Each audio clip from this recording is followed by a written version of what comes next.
What Shall We Do Now? A perfect song by Pink Floyd in order to review some of the most fundamental concepts in psychoanalysis. What shall we use to fill the empty spaces where the waves of hunger roar? In order to understand what these empty spaces are, we need to go through the concept of lack. Lack is one of the most fundamental aspects of Lacanian psychoanalysis. What is lack for Lacan?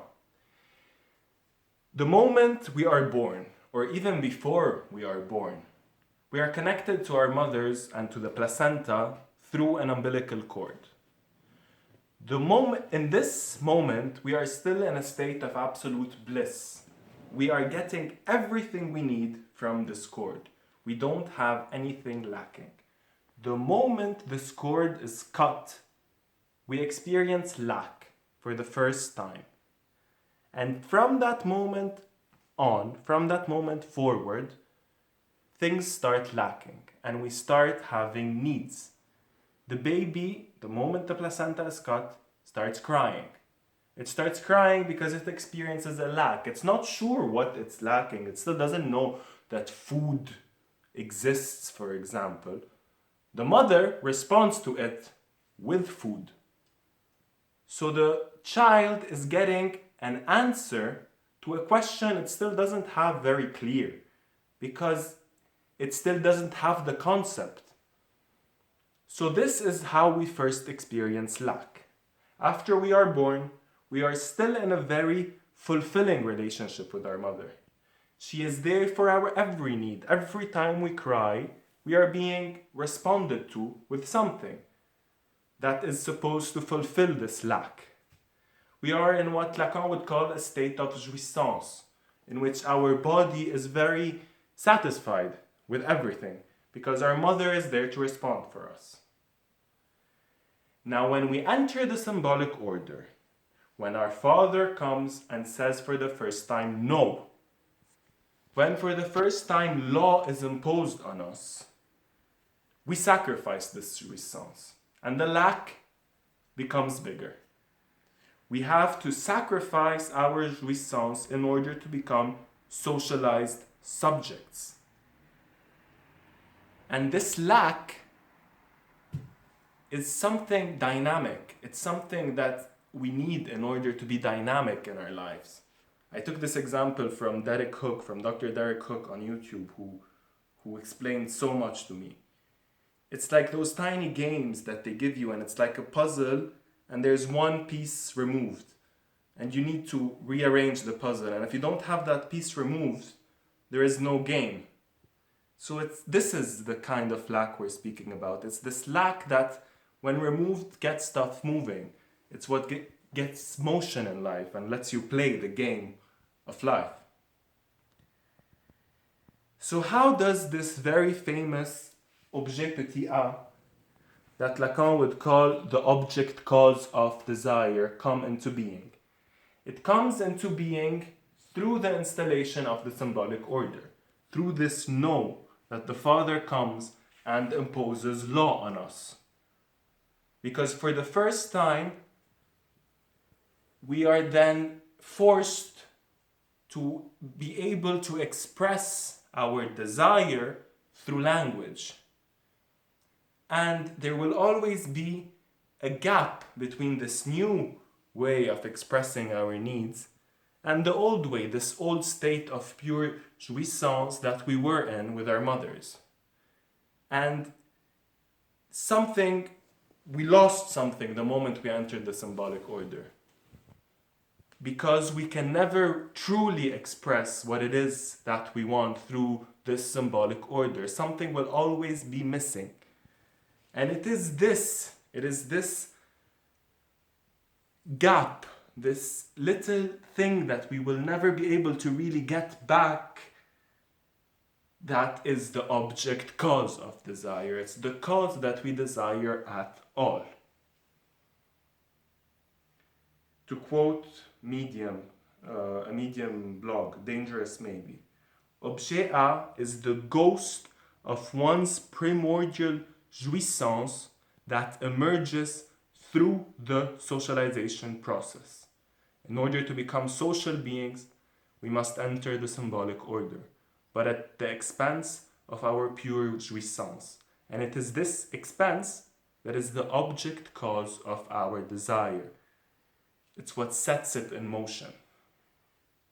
And finally, to quote Lacan on this, desire, a function central to all human experience, is the desire for nothing nameable. And at the same time, this desire lies at the origin of every variety of animation. If being were only what it is, there wouldn't be even room to talk about it. Being comes into existence as an exact function of this lack. And in this song, the empty spaces can be understood as this lack, and the waves of hunger roaring as desire. Shall we set out across the sea of faces in search of more and more applause? Here we need to touch on the mirror stage of Lacan. The mirror stage is at a point in the child's life where it looks in the mirror and it recognizes itself in the mirror. Why is it such a big deal? Before this, the child experiences something we would call a fragmented body. It has a mixture of sensations from the outside world. It has this warm being known as mother that comes for every demand, but it's still not one subject. It still doesn't experience itself as one thing. So it looks in the mirror and for the first time it recognizes itself. And this is how the ego is formed for Lacan. Because you project all of this chaotic sensation and experience on one object. But you see yourself as whole. You don't see this whole in the middle of you. So there is a contradiction between what you're seeing, which is an object just like a chair or a table or anything else, and you, who is just supposed to be just like any other of those items in this mirror. So there is this contradiction, and this causes you anxiety. This is also where we form the ideal ego. It's the idea that you can be complete, that you can be seen or see yourself, or other people can see you full, complete, just like your image in the mirror. This is what Hegel would call the struggle for recognition. Recognition is the mechanism by which our existence as social beings is generated. But applause and being recognized by faces, like in the song, would validate our ideal ego, but it would reassure us falsely. And here we can take the example of celebrities and how surprised we always are when a celebrity kills himself or herself. And this is an example from Plastic Pills on YouTube.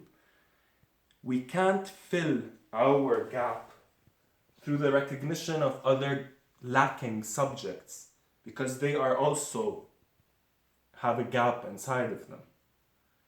So here are the lyrics: set out across the sea of faces in search of more and more applause. What happens later in the song? Shall we buy a new guitar?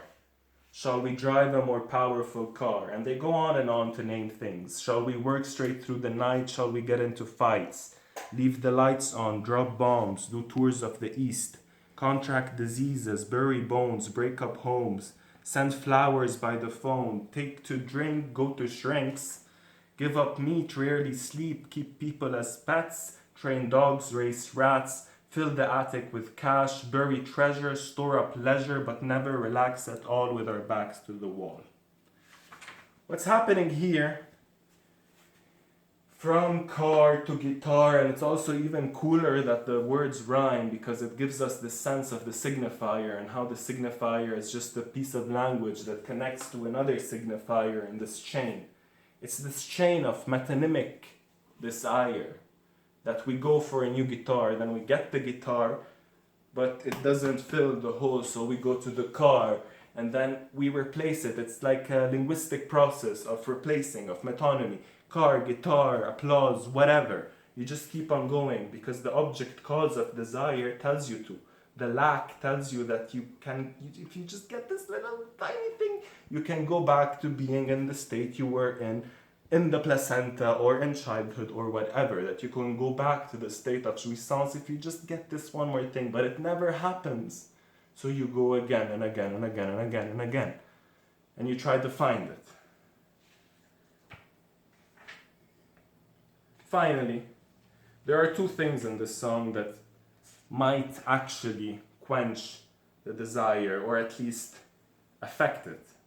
Take to drink. As Freud would say in Civilization and Discontents, life as we find it is too hard for us. It brings us too many pains, disappointments, and impossible tasks. In order to bear it, we need palliative measures. There are three such measures, and one of them is intoxicating substances that make us insensible to this lack, to this loss, to this tedious life. And the second would be go to shrinks. Because at least, as psychoanalysts would say, it makes you confront this troublesome aspect of desire, and it makes you maybe come to terms with it.